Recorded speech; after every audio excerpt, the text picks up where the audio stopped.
Fire Lotus the Witch. If you have not already, go ahead and subscribe and hit that bell icon so you get all the notifications of when I go live.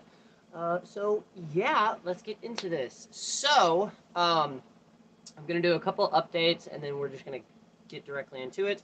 Today, I will also be going over a couple of things that are in Mountain Conjure and Southern Root Work by Owen Foxwood, also the author of The Psychic Witch, right?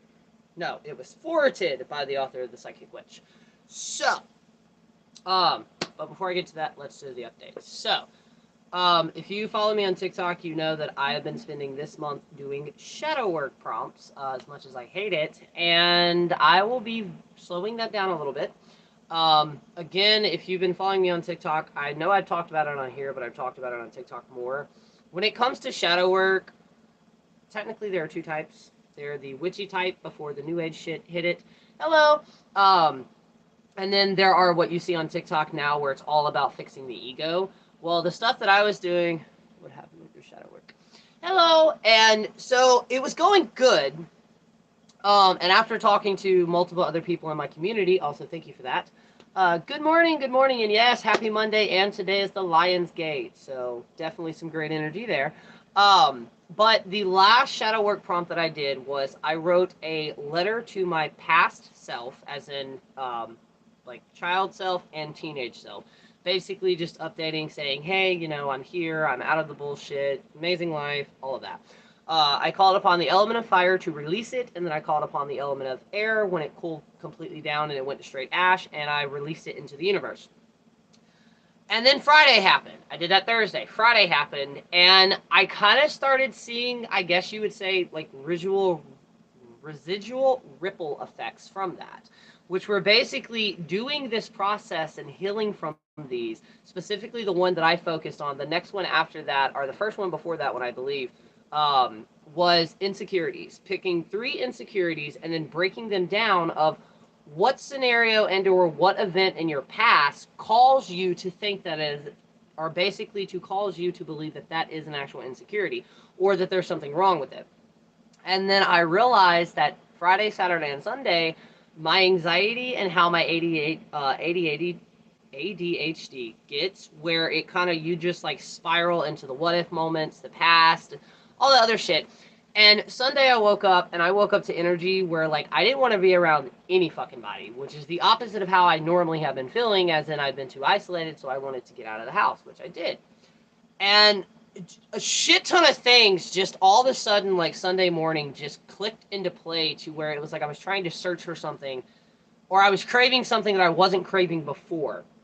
And it was so fucking weird. And now, again, this, I'm pretty sure it's not just shadow work. It could be the planetary alignment. I'm going through my first Saturn return. So there are a lot of things that are into play. Hello. There are a lot of things into play right now. But after I calmed down and finally got some of my medicine in me, I realized, because I'm analytical and I break everything down, I started to realize that they were ripple effects of the emotions and the shadow work that I was working through the weeks prior to this past weekend. Not to mention, we're also on the 11th and or 12th, we're having the full moon. Today is the Lion's Gate. So there's a shit ton of energy going around right now. But like I said, I had a couple of people reach out to me, about 2 reach out to me through my Discord and was like, hey, yeah, the shadow work causes ripple effects. And I'm like, why does nobody talk about this? Because, like, if you're single and you're doing shadow work, that's one thing. But if you're in a committed relationship and then all of a sudden you have reactions or moments and it comes out of the blue and it kind of blindsides your partner, because in that moment you also don't realize why you're going through this. I wanted to do shadow work, but I'm afraid of mentally breaking the care for my 6 kids. See, that was the issue that I had, because the shadow work prompts that they teach you on TikTok, most of them, they are to break down the ego. They're the Carl Jung shadow work versus Christopher Pinzak's. His shadow work is not about breaking down your insecurities, like living in your past or healing from your past, as much as the areas that you yourself do not like, coming to terms with that. But the way that he does it in his meditation, it doesn't really damage your mental health. Like if you've seen the Hulu documentary on the Teal Kwan woman, or Hiller, that's the shit that they work in. They specialize in putting you in your trauma and making you relive it until it just clicks.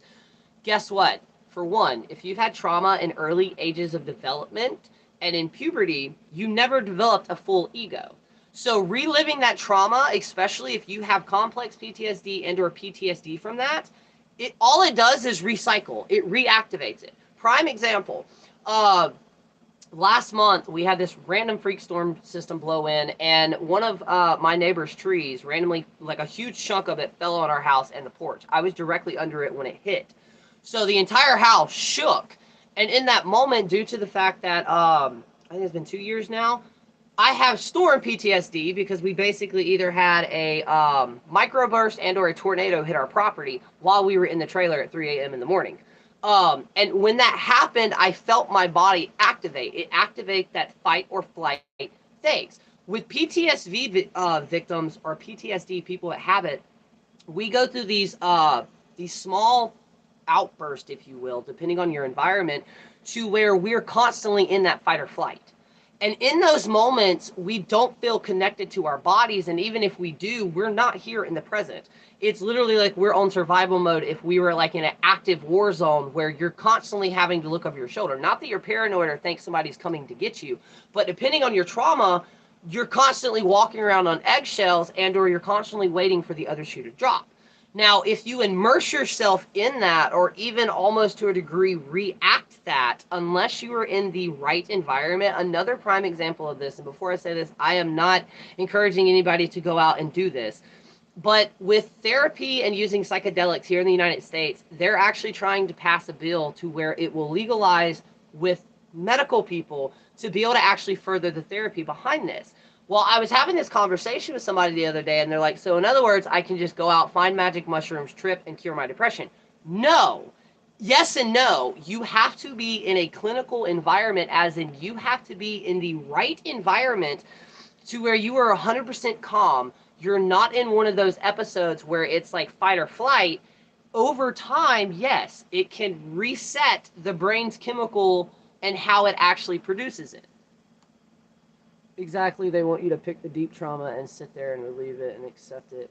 Exactly, exactly. Some people may need the aid of a therapist. Exactly, exactly. And that's what that shadow work was made for. You were supposed to have a licensed therapist with you to make sure that if you get too deep, you can pull out without actually causing more trauma.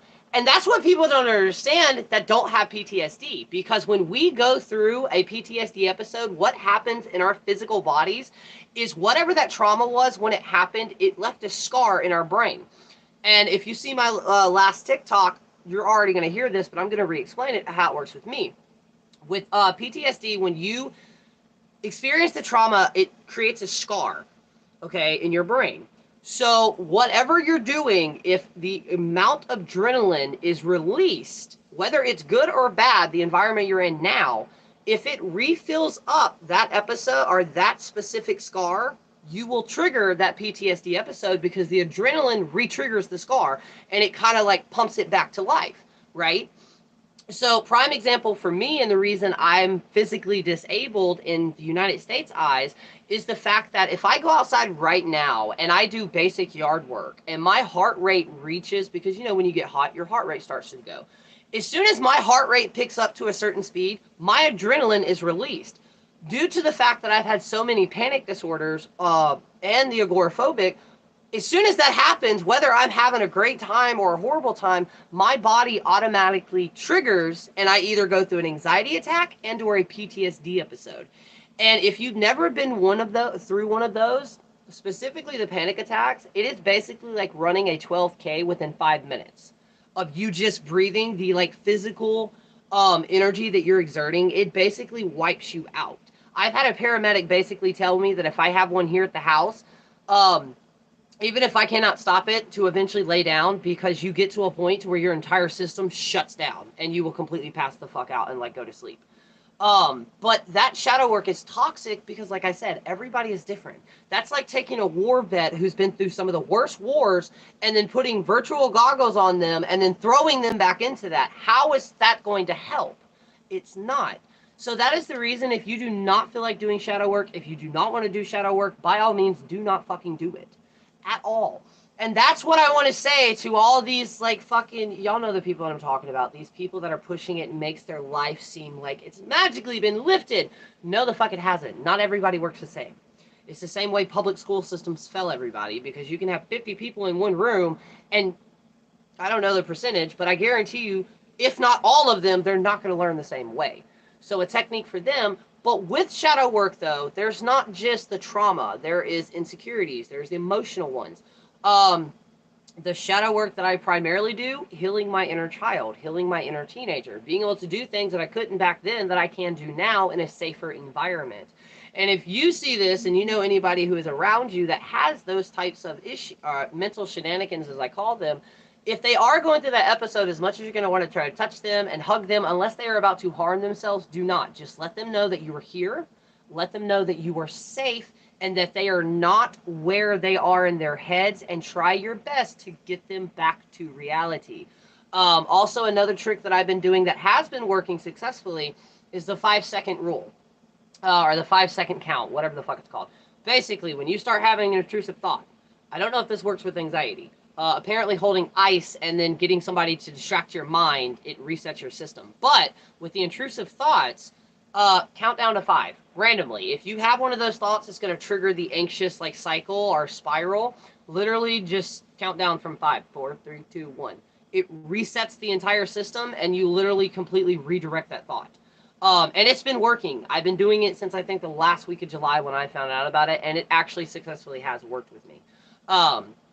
But yeah, there's the update on shadow work. I don't know if I'm actually going to continue, and if I do, I'm going to be crawling my way through. So far, I haven't really seen any positive effects. Yeah, I haven't really seen any positive effects. So I don't know if I'm going to continue or change the prompts that I'm using. But anyways, we're going to get back to this book right here. This is Mountain Conjure and Southern Root Work. This is an advanced book. Specifically when it goes to the communication with spirits. I have these where I just get anxious and I get nausea to the point where my limbs go numb and whatever I ate or not, I'm sick. That actually sounds like some type of panic episode. Yes, when I have PTSD episodes, I just completely shut down and dissolve and black out. Yep, same. And some are worse. Some are like, some of them, the worst ones that I have, I will physically, basically, the only thing I can do is scream. And when I mean scream, it sounds like somebody's being murdered. So normally, that's how, if you saw the videos in July, where I had that, like, black eye right there, I had one, and I realized I was about to go into it, and right before I, like, completely checked out and started to scream, the covers and tapestry that I sleep with, I went to grab them, and the tapestry went over my pinky, so when I slammed it up to my face, it jabbed me in the eye. I didn't really feel it until I came back, but I either go through screaming fits and or every single muscle and nerve in my body tenses up. It's almost like you see in a possession movie where their bodies are just contortionist. That's what I do. And then I have other ones to where I'll just completely rock back and forth and cry. They're very weird. But yeah, everybody's going to be different with those. But yeah, just slightly change the subject. So what we were just talking about is how shadow work has kind of failed me. And some shadow work can be extremely dangerous to people who have PTSD and or complex PTSD. Me, fight or flight is almost always fight, and I want to do shadow work and then learn how to erase triggers or back off the edge when I'm in that moment. But doing shadow work, I almost lost myself. Yep, and I made a video asking them. I'm like, look, if you've been doing shadow work for a while, has it actually helped, or did your depression or mental state get worse? A lot of people actually, if I were to tally it up, a lot of people had more of a negative experience than they did a positive experience, especially when it comes to the shadow work where you're supposed to, like, relive your trauma. That's a horrible idea. God, that's a horrible idea. Like, I would rather go to hell than to have to relive my trauma over and over again. I would not wish that on anybody. But, so, this book is a really great book. But it is advanced. Now, the reason I say it is advanced, now this is going to be different with every year. What I mean by advanced, instead of saying like 3 to 4 years or some bullshit like that, advanced in spirit communication and working with spirits. There are a couple of terms in here that I'm going to start using. So in this book and the way that this person was taught, instead of saying negative spirits or bad spirits, they say hot spirits. which I fucking love, because demon, that all these terms that we use for negative spirits, the term has been used too much, like way too much. And don't even get me started on all the fucking viral videos or just videos in general that I've seen. When somebody thinks they have a demon in their house, they automatically go for the fucking Bible. Why is this? Like, I want to find a house with a demon in it and start throwing pagan prayers at it. Let's see if that works. Okay, anyway, sorry.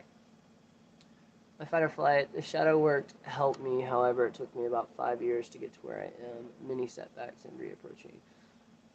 Opening old wounds to get proper closure and growth, basically. Yes, exactly, basically. It's like ripping all the wounds open and, like, basically bleeding them out, and then, like, sewing them back up. But again, I seriously would suggest, especially if you are already in a low area, don't do it. I have demons. I've made friends with them. Yeah, same. Honestly, same. But the cool thing is, they mentioned something in here that I've never actually read when it came to graveyard dirt. I had the best experience with the spell I just did, an extremely disconnection that required permission to take change for work. Oh, that's very cool. But in here they mentioned something, which is graveyard dirt. There's a lot, since graveyard dirt kind of took off on TikTok, there are so many people that automatically believe there are authoritatings in it. And remember, when it comes to certain practices like graveyard dirt, it is not as simple as it sounds. And two, do not listen to everybody online. I've seen people where they're like, no, you're actually supposed to go and get like a bad person in life and then collect their dirt. It depends on what you're using the dirt for. That's all I'm going to say. If you actually do retrieve it from a person's grave, and then where are you retrieving it? Are you retrieving it from the head, the shoulders, the stomach, the groins, the knee, the leg, the hand? All of those have specific meanings on what that dirt can be used for. But for one, when we mean graveyard dirt, we do not mean going to a graveyard, because it is federally illegal in all states, because it's considered vandalism on graveyards and cemeteries, if you go and technically remove anything. But, so in other words, don't go to your local graveyard and just get a shovel and just like shovel a buttload of fucking dirt out. No, you're going to bring a spoon. Now, I would not use the tinier witchy spoons that like sell online. I would use like an actual fucking spoon. Go, depending on if you're taking it from somebody's grave, walk through the steps, give the offerings, wait for an answer, and then you literally get a spoonful of it and put it in a bag. And then you go home and you dry that out, spread it out, dry it out, make sure it's fully dry, and then boom, you have what can be known as a main ingredient in goofer powder. Now, a lot of people, when they hear that, they automatically think of voodoo or hoodoo. Yes, obviously yes, but again, mountain conjure, southern conjure, and root work all has a blend of things that are also used in voodoo and hoodoo. Teacher Friday and was hurt my confidence. She said something awful over 20 years ago, but she apologized and said that she shouldn't have said that. Oh, that is so awesome! I've cleared up random graves when I'm in a graveyard and asked the spirits if I can take use of dead plants. I love that, and I used to do the same. When I used to live with my grandmother and help take care of her, before she got really bad, the house that she was living into, which is ironic because the house that she moved into was actually right next door to the woman she used to take care to before she got to the point where she couldn't work. But right beside that, there was this huge ass graveyard. So like my backyard / neighbor's backyard was their graveyard. And it had a church, or technically it's a cemetery because it had a church connected to it. I used to spend hours upon hours upon hours because I lived bumfuck in the middle of nowhere. Literally bumfuck in the middle of nowhere. We had a post office and a gas station about 6 miles up the road. That was it. And a community center for old people. So, but I used to spend so much time in the graveyards. I would constantly walk around and put flowers on, like, you know, the graves that hadn't been touched. I cleared stuff away. But I didn't even know, and I practiced witchcraft back then, and I knew nothing of the amount of things that I could have done back then. But that was also because I was still breaking ties with Wicca, and they don't teach shit like that in Wicca. But the reason this is advanced is the relationships and how to form those relationships in this right here. Because contrary to popular belief, a lot of people are under, thanks to fucking TikTok, a lot of people are under the assumption that you only have to work with, like, mild or neutral spirits, and that's not true. But this is why it's advanced. He uses discernment Basically, critical thinking. You have to evaluate the situation and evaluate all of the feelings you get when working with the spirit. Can you work with a hot spirit and actually do something successfully? Yes, yes, you can. Are there trickster spirits out there? Yes, yes, they are. Is there a guideline to? No, they're not. They're not like gods and goddesses where they have an entire pantheon. No. Um, these spirits, were they once living? Possibly, maybe not. There are so many different types of spirits. There's inhuman spirits, as in that spirit was never human. There are spirits that crossed over and, well, they were human. There are even some lores and legends about negative people in life or really, really bad, fucked up people in life when they transitioned over. The negativity that they did in this life basically turned them into what would most people would be known as a hot spirit. I'm sorry, I'm not going to stop using that term. I love it because, like hothead, basically that's what it is. But you can benefit from that depending on if the spirit wants you to. Now, with spirit relationships, it's going to be different. You can literally just call upon a spirit or find a spirit and ask it if it wants to assist you, depending on what you're trying to do. Also, some people believe that depending on what that person did in their living life is something that they can also attribute to being a spirit, like a teacher, a cop, a sheriff. Watch out for the cops and sheriffs. That's all I've got to say, especially if you're from a small town. A lot of their secrets went down to the grave with them, so watch that. Same with the judges. Watch them. But depending on that use, you can build that relationship, and or you can actually build a full-term relationship to where they're constantly around you and or constantly working with you.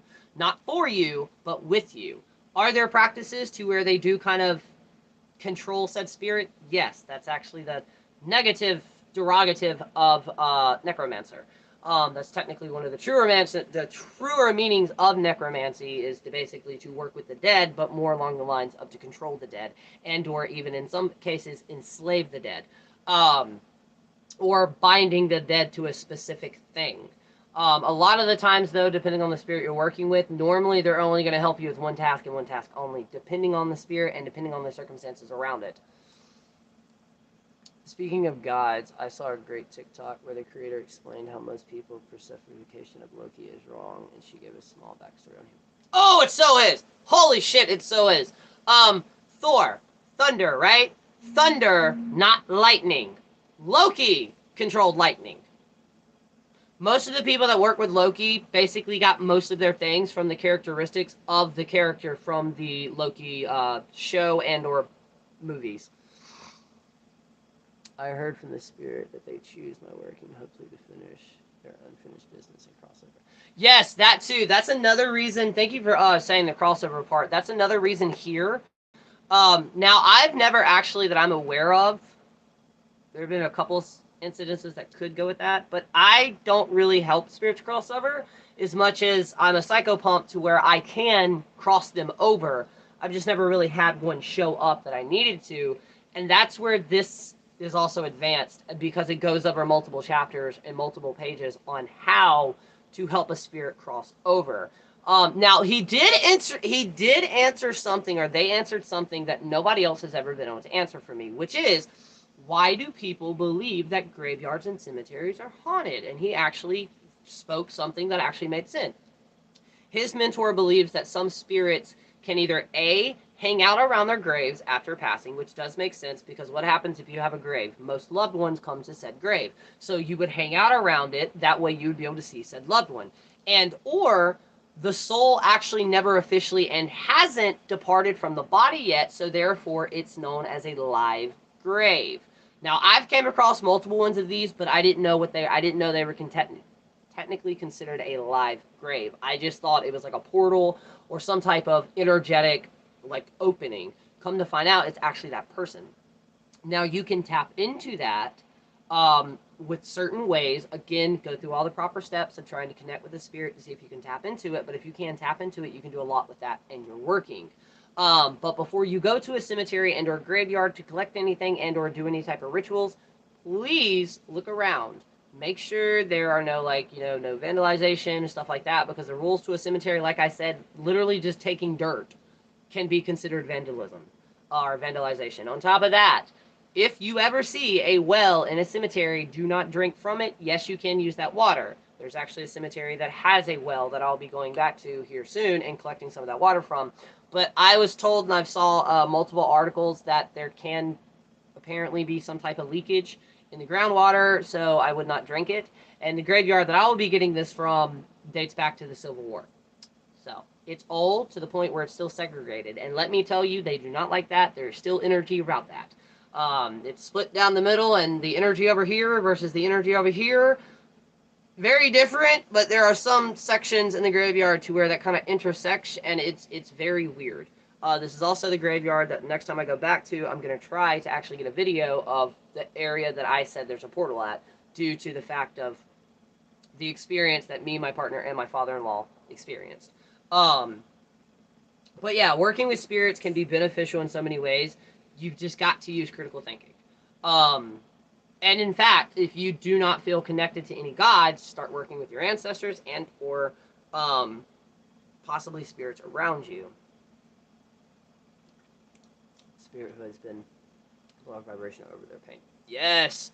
History, but then choose real, don't drink water. Yes, thank you. That was one of the terms too that I came across. Now, on top of that, that leads into another thing that actually it's one of my first videos in like the past 3 weeks on TikTok that actually broke 1,000 views, which is, it's a concept I've never actually heard, but I do understand it to a degree, but I also, this is going to be one of those things when it comes to witchcraft where there's no really right or wrong answer to it. Again, this book goes over a lot of spiritual things when it comes to actually communicating with spirits and stuff like that. But their teacher basically told them that, and it's been passed down through the tradition that they practice, that if you are a spiritual person who works with the spiritual world and just completely ignore your ancestors, as in you do not try to connect with them in any way, shape, or form, it's actually apparently supposed to be extremely disrespectful. Now that makes sense even in a like world view, because there are a lot of religions, and this is what's not talked about enough. And no, I'm not saying like steal their beliefs or anything like that, but let's say Chinese and Japanese. There are two places, or Japan and China, those are two, and most Asian places, I'm trying to say this critical collect, and geometry is not my standpoint, but a lot of them, even their religions, they are wholeheartedly enwrapped in making sure you honor your ancestors and spirits around you. It's one of the reasons I'm drawn to a lot of their lores and beliefs over there, is because they believe everything has a spirit. And any theist, which is what I am. Basically, everything, whether it's man-made or naturally, it has some type of spirit. But yeah, I'd never heard that. And I do understand that. I do see where it could be disrespectful, but at the same time, life is 10 times more complicated than it is 300 years ago. I don't think that's accurate, but you kind of get what I'm saying. As in, if you have a life full of trauma with a shit ton of families who wanted nothing to do with you, why the fuck would you connect with them? That's where it gets complicated at. Because I fully believe that there are some spirits there are certain things when we pass over, we do not carry with us to the spiritual world. Primarily, you know how humans have this great ability to put everything in a box and just keep it there? And anything outside that box just doesn't exist. Those things. Now, he also believes that depending on what you believe in is depending on what you're going to experience when you die. Now, I personally love that because I believe in the Summerland. Yes, it's a Wiccan trait, but I do believe it has origins in Celtic and or Scottish. Maybe one or two other places too. But basically, the Summerland being just a location or a plane of existence of all magical practitioners, no matter the path. When we pass over, if you believe in reincarnation, when we pass over, we go there and just kind of hang out until our body is born or whatever, if we choose to be reincarnated. Now, you're actually going to be able to get to listen to this later on today, because part one of a 2-part, technically it's 4 parts, but it's 2 episodes, and each episode is broken down into 2 parts. The first one of those will be released later on today on my podcast with our guest, Cece. Oh my God! Literally almost a 4-hour conversation between 2 different times. Technically, it's about 1 hour and 30 minutes. Amazing conversation. Part 1 will be released today, and we kind of tip off a little bit about this when it comes to like the Summerland, as in the dimensions and multiple other things. Coolest conversation I've had so far about the subject that we were talking about. That'll be released today. The second one will hopefully be released on Wednesday, and then I have another episode coming out on Friday, which let's just say, the most rawest and rawest I've ever been on a podcast. But we have to think of, for one, you have to think of everything, the spiritual world, the fae, of course, the fae, all of that, spirits, demons, everything that goes bump in the night and everything like that, they're all simultaneously here on the plane that we are at right now. They're just on a different frequency or different hertz, which is also one of the reasons when we do magic circles and or do certain types of ritualistic magic, what are we doing? We're either drumming, dancing, we're doing something through breathing to change the oxygen levels in our brains, which therefore change our perspective. It's also like spinning around over and over again around in a circle. You start to see things, you're seeing the in-between, you're seeing a linear space. All we have to do, all magic is changing our perception, whether we want a higher perception or a lower perception. And that's how you basically do magic. You have to change your perspective. On a scientific level, you're basically just changing the amount of oxygen that you're releasing to your brain, so therefore it chemically changes things. How can I connect to my indigenous ancestors? I wasn't brought up in the culture. I don't actually have an answer for that, because if I did, and I put that online, I would probably get canceled. What I can say, dear God, unless you use TikTok for resources and websites, do not talk to, no. But the best thing that I can suggest is, for one, and I hate to say this because they're expensive, the same reason I haven't, if you know exactly what type of indigenous culture you have in you, I would try to research them and then try to reach out to the nearest community or reservation around you to see if there are any websites or anything that you can do to be able to research that. Now, doing that, do not put anything of it online, because the way people are right now on TikTok, they'll rip you apart from it. And then I would also suggest possibly getting a DNA test.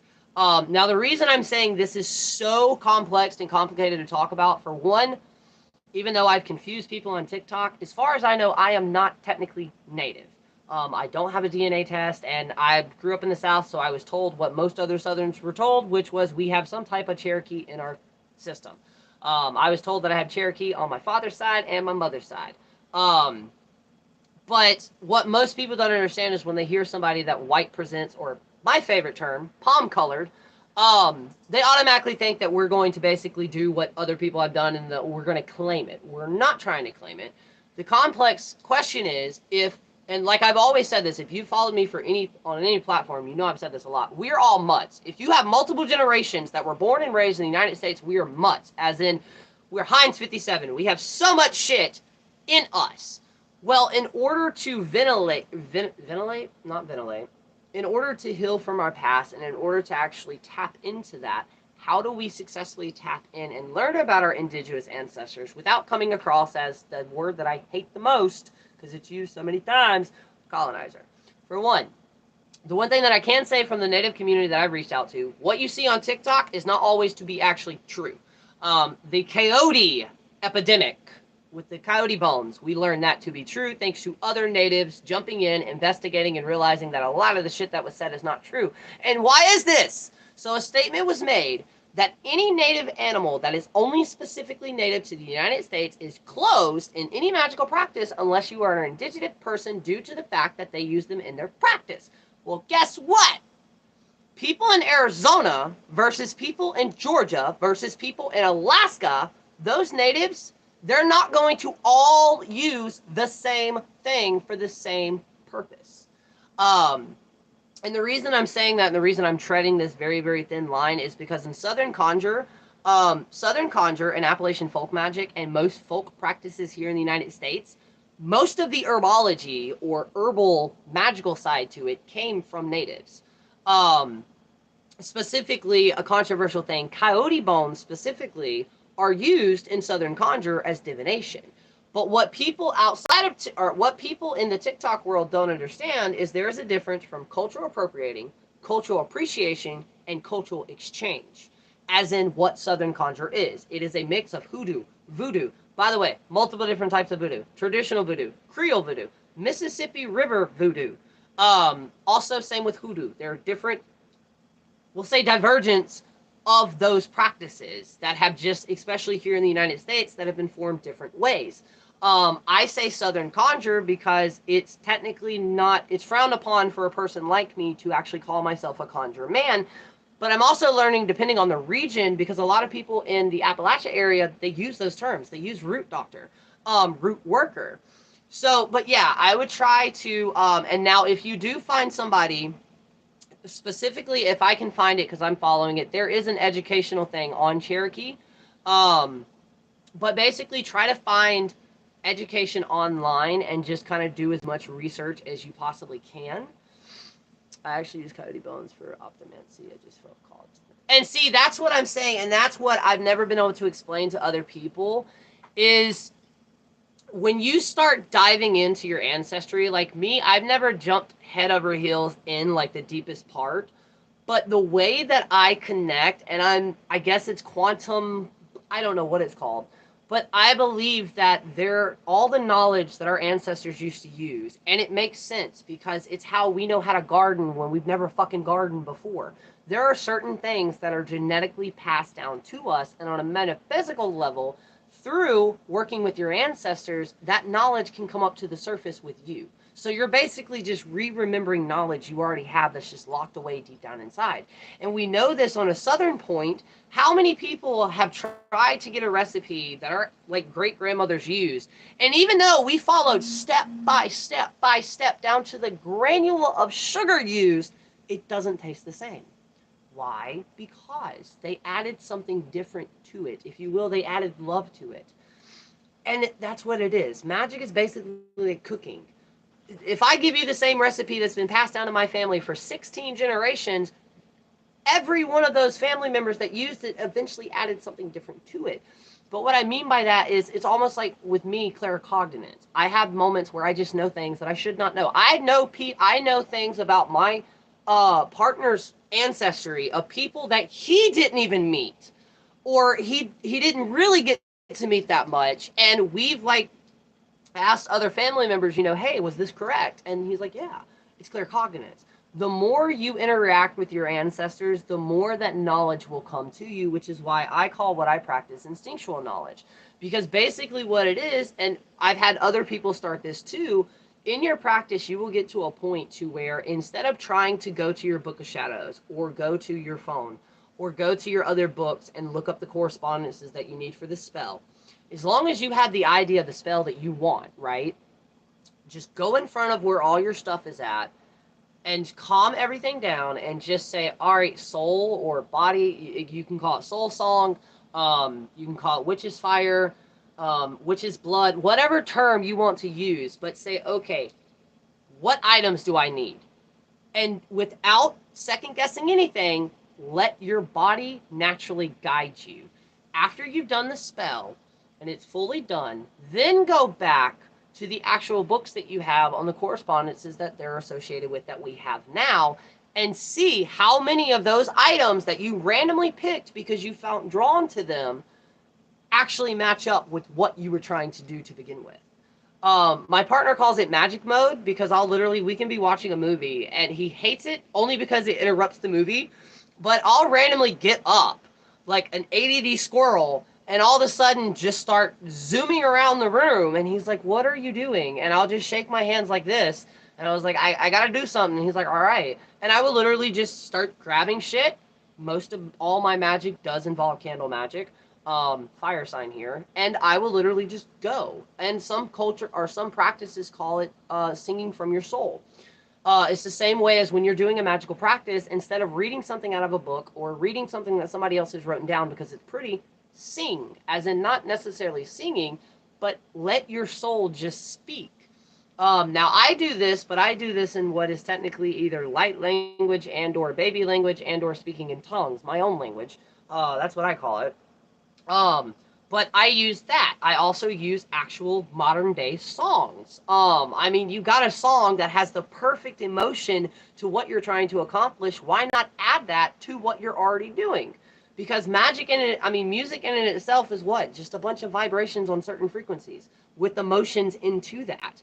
And not to mention, there are some bands that will actually use certain frequencies in their songs to actually revoke an emotional response when singing. And if I'm not mistaken, I think Slipknot or Mudvayne was the first band to actually do it. There's a specific type of frequency that they can use in songs that actually get that trigger that like chill, that complete chill video, or it will trigger a specific emotional response to what you're hearing. You can do the same thing. Now with that though, and the issue that I'm actually dealing with my house was, if you've been following me for a while, I've been having a lot of weird shit happen, and I couldn't figure out what it was. Finally figured out what it was. And no, it's not a spirit. It's something that most people don't talk about, how to get rid of, which is a psychokinetic build-up. What is psychokinetic? We all give it off. Basically, it's me moving my hands, we'll say the body heat that your body gives off, that's psychokinetic energy, right? So for someone who is gifted, if you do not, and this is also how the perfect poltergeist eventually can be created, not on purpose though, is basically with all the emotions, whether that's anger, happiness, sadness. I have bipolar manic depression. So most of my life, I am in a middle depressive state, but it's my normal state. It sucks, but I'd rather go through that than go up and then have to go with the down. Anyways, it's my balance basically. Over time though, that can actually, and I've always been told that everywhere I go, I leave a mark. I don't know if that's supposed to be a good thing or a bad thing, but basically I leave a presence behind. And due to the fact that I have had multiple different types of anxiety attacks, PTSD episodes, I've had moments where my frustration has got out of control and my partner's had to calm me down, all of that. So imagine every time you have an emotional outburst, imagine there's an actual physical wave that comes out of you as well. That can build up in your house. Well, okay, well, cleansing your house will clear that up. No, because most people think of when you cleanse, no, we're not talking about white sage, people. When you use like rose petals are great for exorcisms. Rosemary can be used for cleansing negative energy, but you're focusing on negative energy.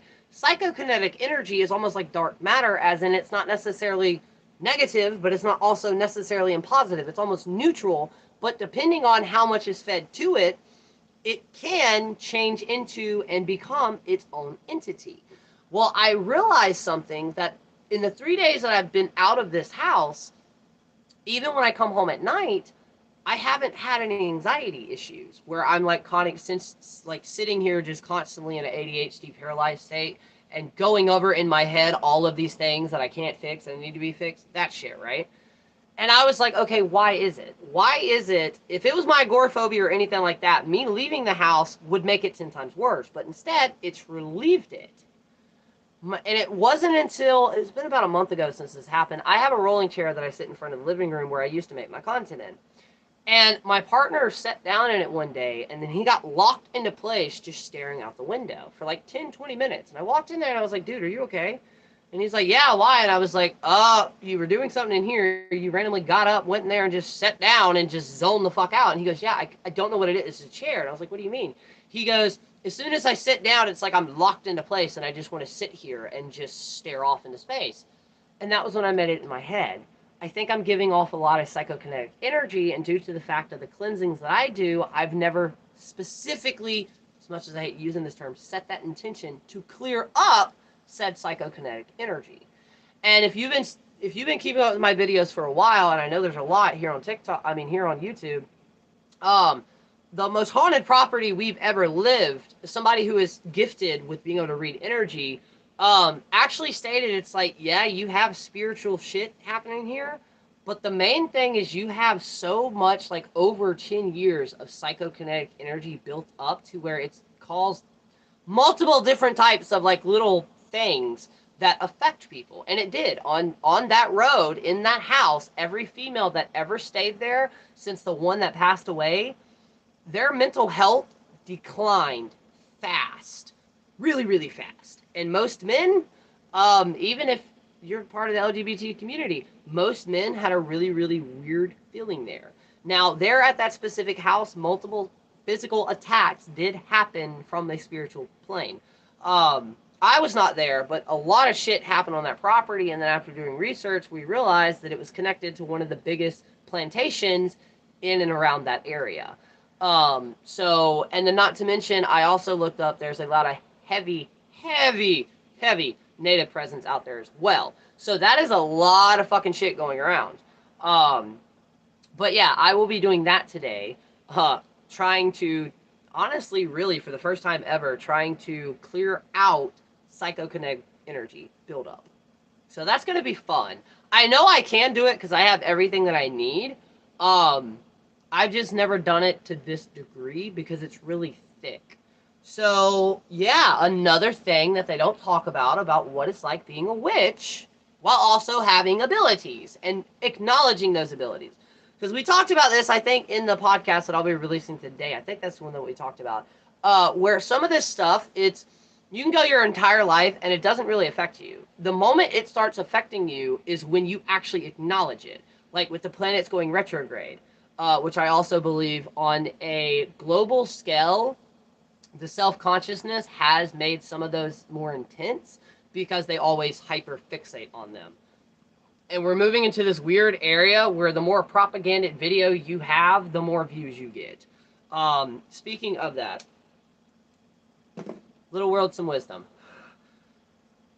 Before I say this, yes, I know not everybody is going to feel this way because, again, using Appalachian folk magic as the prime example, a video that also got great views, thank God, surfaced up. This is a great question. Somebody mentioned in a video that I was tagged in that basically Dolly Parton was a witch. Not the point of that. But the comment was, you can't be a witch and be a Christian. That is incorrect. And the reason this is for one, in Appalachian folk magic, Southern Conjure, that area right there, they did not consider it, and still do not consider it witchcraft. They don't consider it magic. They consider the gifts that they have from God. So with that, most of the time, it also goes into it that since it is a gift from God, you're not supposed to profit from it. And then on top of that, we've met plenty of psychic and mediums that believe that they're not necessarily talking to spirits as much as they're talking to angels and or communicating with angels. Basically still keeping the structure of what was said in the Bible that goes against God, right? So in that sense, most everybody has witches in their family because so many generations before us practiced these folk practices but didn't consider it magic. How many people grew up with a giant... Now, I did not, but I had met multiple people that have.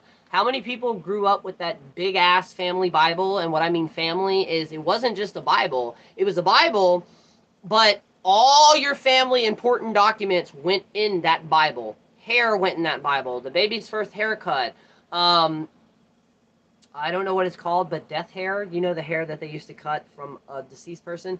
Now, I don't have anything like that as much as when my grandmother passed away, in the section of the hospital they moved us into, basically where, like, once you get moved there, you already know how it's going to play out. They had a therapist come by, and they're like, so we do prints, thumbprints of your loved ones so you can carry them with me. So I have one of them right behind a picture of my grandmother, which is right next to a small jar of her remains because she was cremated on my altar. My brother has one, my cousins have one, and my mom also has one. And I love it because I've never thought about doing that. We do that with babies, but I've never thought about doing it with that. And then what's really weird and kind of cool to show you how life works, or spirit works sometimes, the experience that I had with moving back to Alabama, moving in with my grandmother and taking care of her, and the conversations that I had, trigger warning with this, I was the only person that had the conversation with my grandmother because she was waiting on multiple things before, you know, she would let go. And I looked at her one day and I was like, look, you're not getting better. You're getting worse. You're no longer having good days. You're only having bad days. Like, it's okay to let go. A week later, she went into the hospital, and she was in the hospital for almost 4 months, off and on. That last time it led up to the thing, there were so many complications that she just died. Well, while we're at the while we're at this hospital, the doctors called all the family members in. Now, knowing I have anxiety and all this other shit, that's a key moment. We're talking to the doctors, and the doctors are like, you know, we're going to have to do this procedure. And I stopped all of them, and I was like, no, stop. I have a question. What are the percentages of her actually coming out of this and being able to live a normal life and not be a vegetable? And he's like, low. And I said, no, we're pulling it. My family did not I made that decision because I looked at them and I was like, she would not want this. She said, do not resuscitate, right? So in the process of us moving over there and us taking her off the ventilator, by the way, she survived 14 hours off the ventilator. But in the process of that, the therapist that was there basically gave me a book to explain how the body works when it slowly shuts down. She went through all the stages. There's a stage where their eyes start to go all over the place and their mouth kind of sometimes moves and they're talking to the loved ones and or they'll see loved ones. Um, but we also took care of her because I helped brush her hair. I helped put on her lipstick. Things that she would never go out of the house without. We did that up until the point where she'd eventually passed away. Fast forward 4.5 years later, 3.5 years later, I started death work or death magic, not knowing that that year that I took care of my grandmother, I was also about to experience more death than I've ever experienced in my entire life. Shortly after my grandmother's funeral, my aunt passed away. As soon as she passed away, a really, really good friend and the first love of my life also unexpectedly passed away. And then my dear friend, Tiptoe Chick, all passed away. Within like a 2-year time frame, all of them passed away. So for the first time, I had to like look and evaluate death of like this. For one, it's a normal occurrence, but it's also not the end. And I got moments from everybody that passed away that basically validated that, hey, we're on the other side and we're doing great. Like we're watching you. Um, it took time. Like my friend Wolf who passed away, it took a good almost a full year before I even had a dream of him. And then at the same time I had this dream, another person who knew him had a dream, and they came into the dream and basically told him, yo, look, I know what happened. Like, I'm okay. I'm good. And that's another thing that I don't talk about. Spirit takes time to transition over. And it's going to be different for everybody. Sometimes it can take a month. Sometimes it can take a week. Sometimes it can take 3 years. So if somebody does pass away and you start to try to connect with them and you don't get any responses, wait. It takes time, but they will contact you, whether that is you seeing a glimpse of them. When my Aunt May passed away, the night that or the night after she passed away, that basically the following day would be her funeral. She had this one chair that she would sit next to, or she'd sit in a rocking chair or a recliner, next to her little table with her little dog Princess, an evil ass fucking white chihuahua. But she had this routine. That night I was sleeping in the living room and I woke up, it's probably around 3 a.m., I guess, I don't know what time it was. Everybody else was asleep and I woke up and I saw her walk out of her room, up the hallway, go over to her chair and just sit down and start rocking. I was like, all right, went back to sleep. I was like, all right, obviously that transitioned fast. Um, Now, do I believe it was an echo? No. And you can have some moments where you're experiencing an echo and not a spirit, which is why the soul is very, very complicated. And that's also the same advice with working with your ancestors. It is going to take time. That's why I say 30 days, but it's going to take time for them to figure out how to communicate with you and you to communicate with them to where you're both understanding those messages. Now, with that being said, a spirit, ancestor, anything that you are working with that is outside of our physical world, they're not going to send you a message that your brain cannot comprehend. I cannot express that enough. They will send you something that you will understand it, whether it is just a broom falling, whether it is a cup falling, whether it is a song that keeps playing over and over again. These are things to look out for. Whether it's an animal that keeps coming by you that you're not normally used to seeing. I did an oracle reading with one of my person on TikTok, and in that oracle reading, the dragonfly card came up. And like I said, like I told everybody, when I read, there are a lot of times spirit comes through, but at the moment that they come through, unless I'm acting out or saying something that they would do in life, I don't know it. They'll just kind of like highlight something and words come out of my mouth. With that specific one, I was like, when you see a dragonfly, pay attention because it means your ancestors are nearby. I shit you not, within 5 minutes of them reading that email, they walked outside with their dogs and a fucking blue dragonfly, which they normally do not see around their house. They do not normally see dragonflies, landed on their fucking dog. And literally sit there for a good minute and then flew off. That's what we mean by spirit is going to find a way to communicate. Now, are there certain points in times where spirit may use another person to relay that message? Yes, 100%. But with that, and to tie into all the scammers that are going on with me, spirit is not randomly going to come to me and tell me your exact name and profile name to reach you out to give you a reading. That's not how that works. 9 times out of 10, that's probably a scam. Now, with that being said, can spirits visit people like us? I'm not calling myself a medium or a psychic. I do not like those terms. But can they randomly meet us and then eventually stay with us until we randomly either you book a reading with us and or we just bump into you? Yes. Now that's 100% fact. But with that, you know how like in Long Island Media, the Teresa, where she walks up to random strangers and just starts giving them a reading? It's fake. As in order to actually film that, the people that are about to be read has to sign papers. So it's all fake, as in she's not randomly going up to random people. Why? Because you don't know what that would do to them. That could save their life, or it could be the push to where they fall down the rabbit hole. You always have to think about that when it comes to being able to read somebody. And it sucks. Trust me, there are so many things. I've seen so many videos and so many people that I follow where I would love to message them of like, yo, you know what? You're pregnant. No, you're pregnant. Go take a test. You are pregnant. And I've only done that to 4 people. And that was because they asked.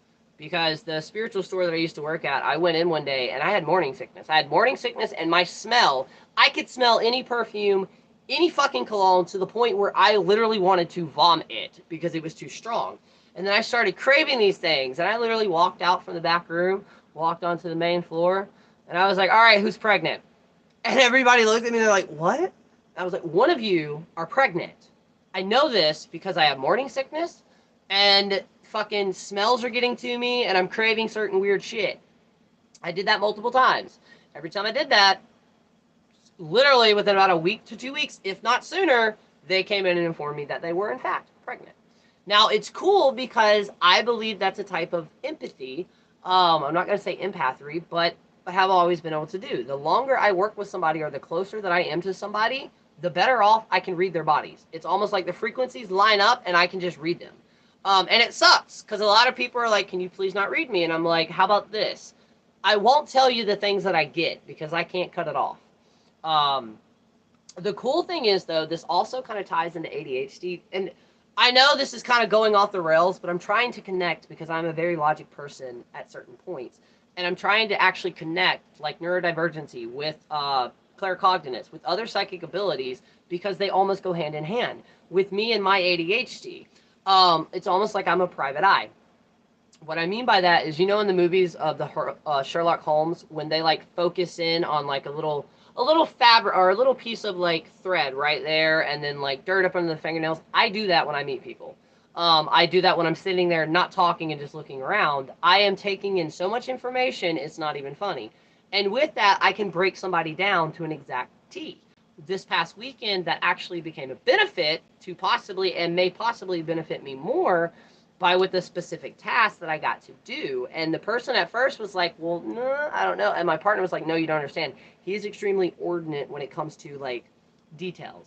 To the point where like, if he doesn't know it, he'll ask, but he'll look and see shit that most people would just completely overlook. And I can't help it. My brain, that's what my brain does. And it does it all the time, to the point where I've sat down and connected every single person I have ever met to the circumstances and places that lined up for me to meet another person, which will eventually land me to meet another person. And I'm not joking. I've done this for fun because I like to challenge myself. Interesting fact, IQ test. So if you really want to test if an IQ test is true, because most of the time, most IQ tests are based on that one particular one where it's introvert and outrovert. Guess what? The mother and sister who created that, they're not frauds, but it doesn't work. And the reason it doesn't work is if you take their original test, you can take it multiple times and we'll get a different answer. What do I mean by this? All the other, if you want to actually test to see if an IQ test is actually correct, or a personality test too, try them multiple times. If you get the same answer over and over again, correct. If not, no. IQ tests in general suck though, because we can't compare people's IQ. This is the exact same reason when it comes to intelligent in animals that we are so far behind, it's not even funny. To the point where we just discovered primates and crows are basically in their stone age of evolution, and as in they're no longer accidentally creating tools. They're not only using tools, but they're like advancing them. They're making them better. There's a video of a monkey that was in a glass enclosure and repetitively kept hitting this one part of the glass, and it realized that it kept sharpening the rock and found its weak point and shattered the entire fucking enclosure. That takes intelligence. The reason it never worked before was because we were comparing our intelligence to their intelligence. It's the same thing. What one person's intelligence is not the same for another. Um, but when I did take that test, the highest score that I got was being able to break down objects. So this is horrible as one of those, but like a box, right? So say I have a box in my hand. Mentally, I can break that down and basically deconstruct it and flatten out, and it'd be perfect. I can look at tangled necklaces and tangled string, and in my head, I can see the exact pathway to actually tangle it. Um, but all of these also can transpire over to being a sensitive person when it comes to the spiritual world. Because of my hyperfixation, because of how well I know my house. We had a weird moment where one day we had left and we were in town running errands. When I got back, I looked at my partner as soon as I opened the front door and I was like, somebody's been here. He looked at me and he goes, how the fuck do you know that? I was like, for one, I can smell it in the air. For two, there are about 4 to 5 things that are moved in ways they were not moved before. He didn't believe me. Well, his father called shortly after that, and come to find out, the stepmother came over and grabbed some things that the father had left here, my father-in-law. But the reason I'm telling this story is because my cat did something Bubbers has never done before. Bubbers hunted them down in the entire house and kept chasing them, hissing, and like growling at them, which he's never done before. But my partner looked at me and he goes, how did you know that they were here? And I was like, I don't know. Like, I can't explain it. I know where everything is at in my house, even if it's like an inch closer. Although, I will say one thing. Something did happen to me today that I and my partner cannot explain. So, my medicine, my Swede, if you will, or Delta, I only primarily get one source of it, which is from Green Post. The store that I go to sells it. I've never been disappointed with them. But there's another brand out there called TKO. And I don't necessarily like the TKO because it's extremely brittle. As in, literally, you can get a bud and do like this, and the bitch just falls apart, right? I have not been able to actually go and re-up on my medicine because my partner's been working so much. So I took this bracelet off Saturday night and did not remember where I put it. And yesterday, while I was out in the field, I noticed that it was no longer on my hand. So I thought I had lost it. Fast forward, came home last night and looked in the same area right next to my bed, which is what I call my stoner altar, because that's where all my shit's at. I looked in that exact area for this bracelet. I did not see it either, but I also did not see a container of TKO, because the containers of TKO are just plastic little jars with a black top, when the Green Post, the normal shit that I get, is in a glass jar. Tell me why I woke up this fucking morning and looked over there. Right as I found the bracelet, I also found the the TKO jar that had like 3 buds in it, 3 small buds. But the reason I freaked out was because I don't use the shit. We haven't used the shit in over a year. And I've moved this area multiple fucking times. And I texted my partner a picture of it, and he goes, is there any in it? And I'm like, yeah. I was like, did you buy this? Because I did not. And obviously he would know that, and I would know that, because I leave the house with him. It's the only time I can actually go somewhere, because I don't drive. He hasn't texted me back yet, but I don't remember him buying me any. Not to mention, we're not even close to a store, or even on his way home, we're not close to a store that actually sells it. So, I'm not saying it's like Mandela effect or any weird thing like that. I'm just saying I know for a fucking 100% fact that shit was not in this house before. So, now it's just going to be locked away in my box. But I found that weird because I can't explain it. I did try scanning the little lab result things on the back to see their date, but that just confused me more because it was dated from 2001. So yeah, I have random shit popping up at my house. But I think that is going to be the video because I also have to eat. What else do I have to do? And then I have to hurry up and go ahead and take my trash out. But I did find a way, if you did not know, I did find a way around me uploading videos. Basically, I've been doing private lives of just using the live source to record videos, and then I'll republish them. So you're literally going to have to, I don't know if y'all actually got the notification for the last one that I posted. I'm hoping so. There's a 1 or 2 parts. Holy shit. I'm horrible at this. I am so sorry. Wait, ah! Sorry, y'all. That record the date of birth and the date of birth, death, and Bibles. Yes! I'm sorry, y'all. I, like, completely spaced on the actual notifications. Slipknot does this. Yes, okay, thank you. Yay!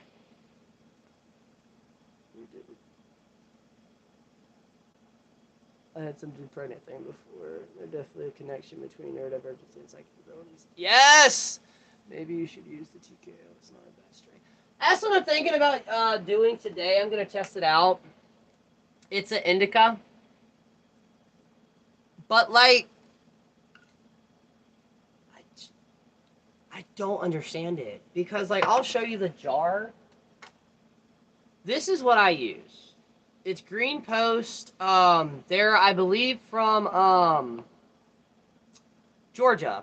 Atlanta, Georgia, to be fact, because the smoke shop that I go to is the same one this goes to. But they're really good. Their prices have fucking jumped so much it's not even funny, but they're good, right? So, and I'm not complaining because, like, I have extra. And like I said, normally I'll probably just throw this in a box and save it for a rainy day that, you know, when I really need it. But I still can't understand how I got it here. So, on top of that, there will be another garden update. The only reason that hasn't just yet was because, holy shit, I got some succulents that I have been dying for. Multiple other things that I've gotten that I'll be adding to the garden very, very soon. Now, there is another location that hopefully I would be going back to, and I'm going to try to make some content. It's just I got to work on the sounds.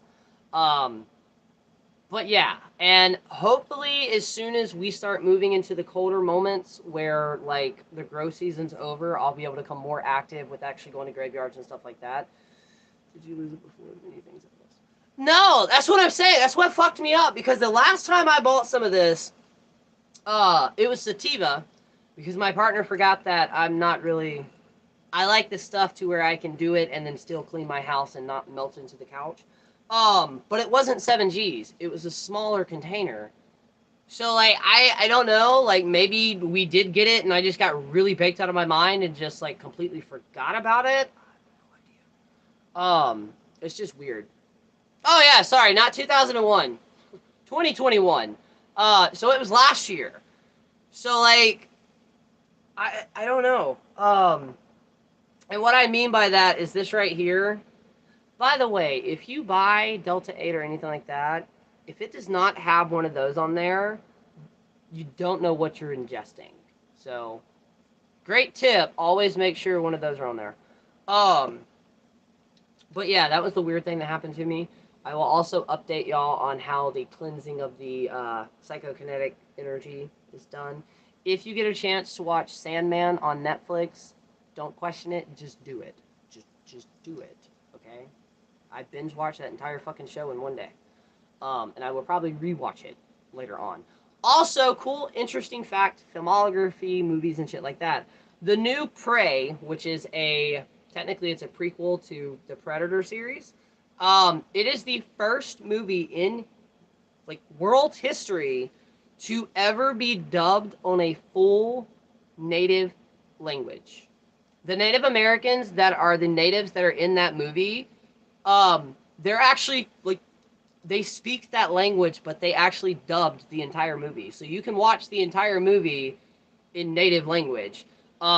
She'll go down as the first native in history to actually be in a movie that also did both. She not recruited. Fuck. Basically, when trying out for it, she did both. She did in English, and then she also did in her language. But I saw an interview, and there was such a cool moment that they had. And obviously, this sounds weird for me to say this because I've never been in this situation. But while they were filming, they like walked into a gas station, and they're like, I keep saying they, but I believe she does identify as she. But she's like, that was the first time in my entire life that I walked into an establishment and every single person in that store spoke my language, like my home language, my fluent home language. And she's like, it was so fucking cool. Also, if y'all did not know, the woman that I'm talking about, the actress, is also the same actress that played in season 1 and season 2 of Roswell on the CW. She is the little sister. I gotta run. Take care. You too. You too. I got rid of Netflix. Sad, but I had to. Aw. But yeah, I also have to go too because, like I said, I've got to eat and I've got a couple other things to do. I will also be doing the releasing the episode. Once I release it on Anchor, it'll take about 20 minutes roughly to actually set up and hit Spotify and all other platforms. Now, I did recently get asked if I can, if it's available on Amazon. I don't know because I didn't actually know that was a thing. So I'm gonna try to look into that to see what I can do with that. Um, but yeah, also today, and even if you have to, even if the only thing you do is write down a list of what you want to manifest throughout this year leading up to next year and burn it today, please do because it is the Lion's Gate. You yourself can look up what the Lion's Gate is. Just type in astrology, Lion's Gate. Basically, it's 3 planets, I believe, 3 or 2 planets, kind of like syncing up to the exact, like, this, make this perfect gate or perfect line.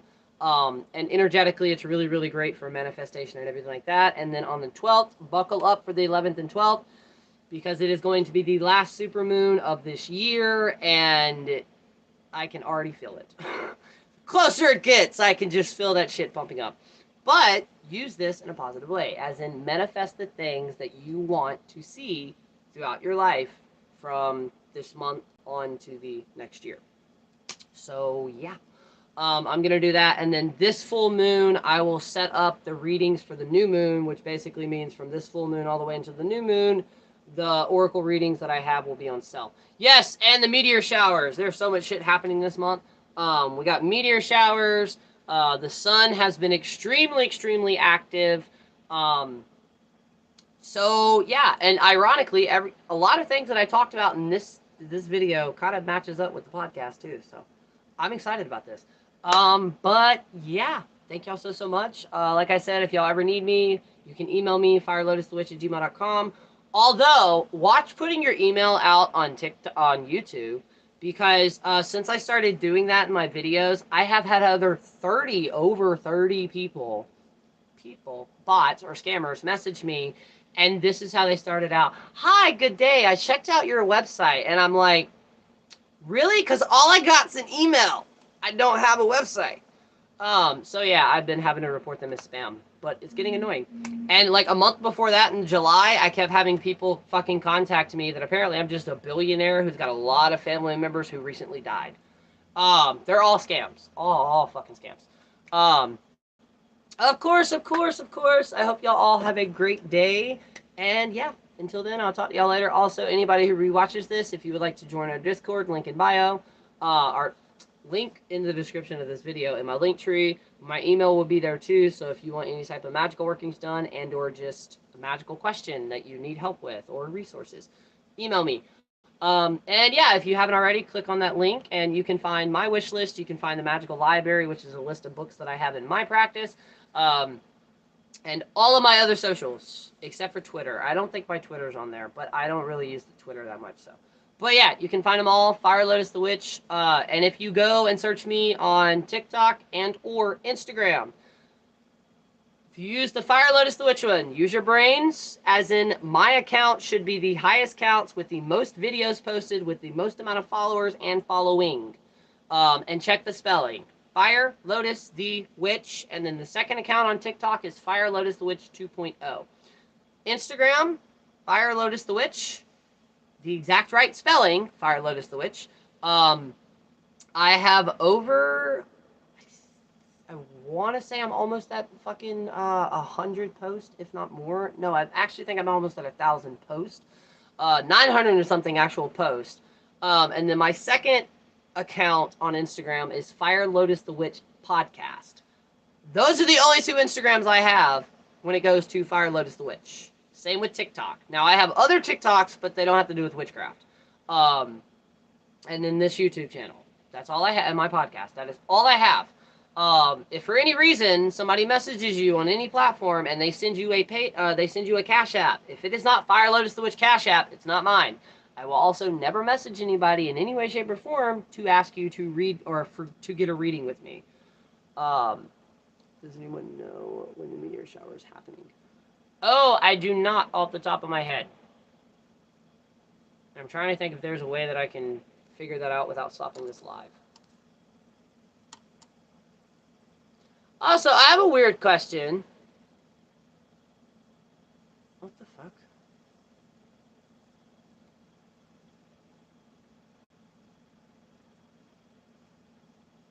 Alrighty then. Does anybody remember the text message that you could do where like you would text this one number and you could ask them any question and they would respond with knowledge? I miss that. I know we have Google, but I still miss that. Have a good day, you too. Hold on, I'm about to try something really quick. I don't know if it's gonna work. Nope, it did not work. Can somebody look up when the meteor shower is really quick? Oh, I was going to try to activate my Google to see if it would work, and it did not. But I will post. I'll find an article and also post it in the Facebook group and on my Facebook page. So for anybody who is also wondering when that is. And yes, if you did not know, if you're good with energy, you can tap into the energy of that meteor shower. So, yeah. But until then, I will talk to y'all later, and I will see y'all later, and I hope y'all all have a great day. And like I said before, thank y'all so much for commenting, liking, and sharing, and following me. So until then, hopefully I should see y'all tomorrow around the same time.